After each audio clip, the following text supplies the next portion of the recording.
of the global emissions coming from the transport sector. And countries are also committed to keep the global warming below 1.5 degrees.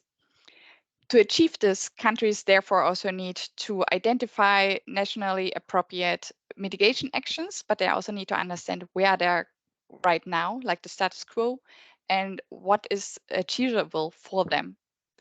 The majority of emissions, you're maybe also aware about it, comes from the road sector. But to get all these information together, also to design better policies which are able to be implemented in the countries, governments need to have a robust MRV system. MRV means measurement, reporting, and verification. So within our team, the Changing Transport team from GIZ, we supported our countries in setting up this MRV system in transport since 2017, starting with an in-person workshop in Thailand. It was designed for the region. And over time, so now for over 5 years, we enriched this course and also implemented and also enhanced some of the topics, but also updated the content due to the climate negotiations. So we have also strong collaboration with the United Nations Climate Secretariat in this. But we also realized that this knowledge is actually kind of parked, to use a transport word, with the people in the room. So some of them also were multiplicator and could share this knowledge with their colleagues in the countries. But we wanted to reach out and make it available, this knowledge, for people who can decide by themselves when to learn it, where they are, whenever they want to learn it, and enrich it with also our experience from the countries. So we could include it over 14 case studies and also 6 lectures within this 3-module course. We have this meet and greets, as well as in the end of the course, if you pass also the 70% threshold, you will get a certificate. And a little bonus on top is we graded 2 characters who will guide you through the course. So Ms. Taraji Noor as our senior consultant expert, and Mr. Tuang Dang as a representative of the learners. So what are you expect to see in this course is we have 3 modules. So the first one, we just launched the course on the 3rd of July. So maybe you already could finish the first module. It's about the introduction for transport and climate change. So what is the connection between transport and climate change? And why do we need to have it in mind if we talk about climate change, for example?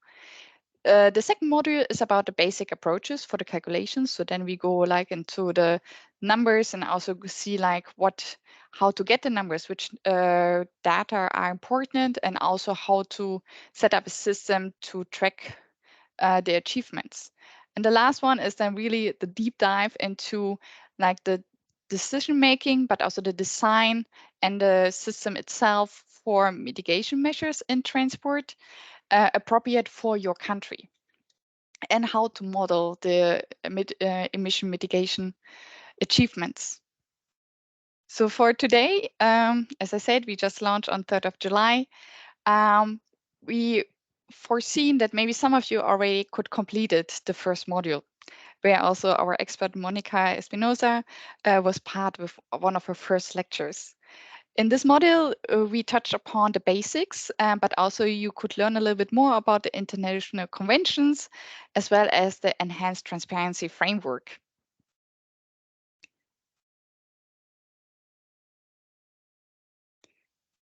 But now meet our experts who will support this first rollout of the online course. So we have Dr. Mónica Espinosa is our first speaker here on board in the call, and we will soon go into more details about her experience and recommendations for a MRV system based on her work experience in Colombia. On the 2nd of August, we will meet Grace. She supported the data collection in Uganda for the transport mitigation measures. In mid-August, we will meet Gemma, our GIZ colleague who supports the bus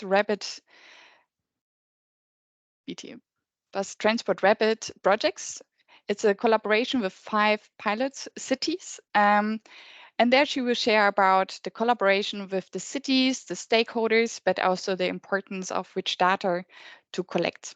And last but not least, we will close with 2 colleagues, actually the godfather of the MRV online MRV course for transport, Mr. Patton Danai from GIZ Thailand, as well our counterpart in the UN Climate Secretariat, Mr. Malan Pillai.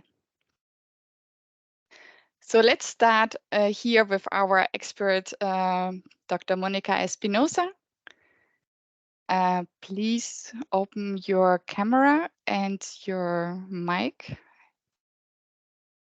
Great, good to see you. And I will hereby also stop my the presentation, as we are now starting a little interview. So I know, Monica, that you and my GIZ colleagues conducted together the MRV online course for transport experts in Latin America, and you also supported the Dominican Republic with establishing the greenhouse gas inventory. But I think this is just the tip of the iceberg regarding what you are doing. So could you share a little bit more about your work in Colombia and your collaboration for the NDC? Thank you.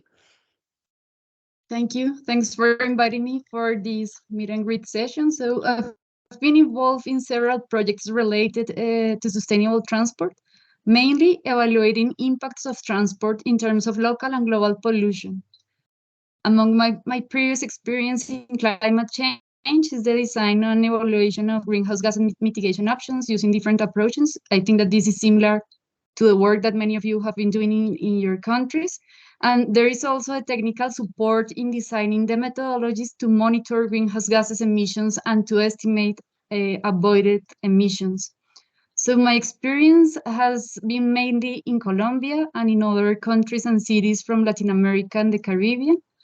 And I would say that besides greenhouse gases and climate change, I've participated in air quality projects, designing options for reducing the local pollution, which is critical in our context. So because air pollution is considered the main environmental problem in Colombia, we need to think all the time in options to tackle both problems, global and local pollution. We need to keep in mind which are our local needs and then do our work in climate change align with these local needs. So that's mainly my experience in transport. Great, thank you so much for sharing, and also to share a bit more about the work and the importance about air pollution for local governments. So not always focusing on climate change when it comes to transport. In your lecture, which we use in our module 1, you shared also the main elements of an MRV system. So from your point of view, what are the most important technical and institutional factors for designing an MRV system? And which indicators did you identify? Okay, so I would say that there are many technical factors important to consider and that they differ by the stage of the MRV system. But I would like to talk a little bit about some of the technical factors that are important to consider at the very beginning of the MRV system design. So when we are starting this exercise, of course, it is important to define some guidelines for greenhouse gases accounting. And in that, the first step is to set the boundaries of the analysis system. So this means to decide which gases will be included in and which life cycle stages will be considered in our analysis. And in this limits definition, there is the causal chain methodology is very, very useful. So it is important to analyze step by step within the causal chain to have a better understanding of the impacts that a mitigation action might have. And once the effects are identified, the following step is to analyze which is the probability of occurrence of those impacts and the magnitude expected from those impacts. And in that way, that is how we define which elements need to be included in the scope of our MRV systems. And with this, we will have more information to decide where we need to put more effort in the further steps to have better information. So this is just the first step, but it's something technical important, and this will guide all the exercise after. And in this exercise is also important, or try to keep in mind, or to try to keep the analysis system as simple as possible, and then to consider that the new elements can be incorporated in a gradual way. So we don't need to have everything in the very first step or stage of our system. It is possible to incorporate them in later stages. So being able to design these simplified methodologies and practical tools that many institutions will be able to apply and use is important for several reasons. Because we need to move faster in monitoring emissions. Our countries already have set the goals to report the emissions, and that's going to be in the next 2 or 3 years. So that's one of the reasons why we need to decide which is the scope of our systems and try to keep it very simple and practical. And in this exercise, I would say that there are some guidelines or some guiding questions for these technical definitions that are not often explicit in the methodologies that we find, for instance, in the web. So we need to define what is really strategic to include in this stage, in the design stage, according to the conditions of each country. So I would say that it is important to concentrate on a few indicators. We don't need too much indicators. There are different types of indicators available. So it is important to take into account not just the results in terms of greenhouse gases emissions, but also indicators that shows how the implementation is going on, how programs are going on. Also to consider co-benefits within the indicators. As I said before, local needs are fundamental in this exercise. We also need to consider some of the requirements related to the international funding. Sometimes our cities, our countries are looking for international funding, and these international entities have some specific requirements in terms of monitoring. So we need to take that in mind when designing our system. Also to consider and be open to different ways to build the indicators and identify which are the benefits for gathering the data beyond greenhouse gases accounting. So I think that these are some of the important things in the main stages. Those may sound obvious, but I think that for those who are new in this exercise, maybe could be helpful to have these ideas in mind. And there's another one, and I would say that we need to be aware of the trade-offs between gathering lots of data or data with very good quality and the cost associated with that. And the trade-offs between that is also something that will give balance to this exercise, in particular in the developing countries context. Thank you so much for the answer, and also to highlight like that the MRV system needs to meet the local settings and what is available there, but also the international requirements. But also that it's mostly to gather the data is also connected to available funds, for example. So during the design of this MRV system, I understand in this project for e-buses in Colombia, you shared as well that you collaborated, of course, with the private sector, so with the bus operators. Can you share a little bit more regarding what was their readiness and also their understanding for MRV system and the data provision? Yeah, so in this exercise, we were working closely with the bus operators. So just to mention, when we started the project, we already had some electric buses in some of the main transport systems in the main cities, which are Bogota, Medellin, and Cali. The next one, please. But we know that there was the potential to electrify buses in the main public transport systems across the country. And if we are talking just about the main ones, we have 15 different public transport systems, and they all have very different conditions in terms of how they operate the systems. And it also has to do with the different readiness levels that they have. So we have systems in cities which are really big, more than 600 inhabitants, but there are other type of systems in medium cities where we have between 200 and 600 people living there. And that is just one condition to start with. The next one, please.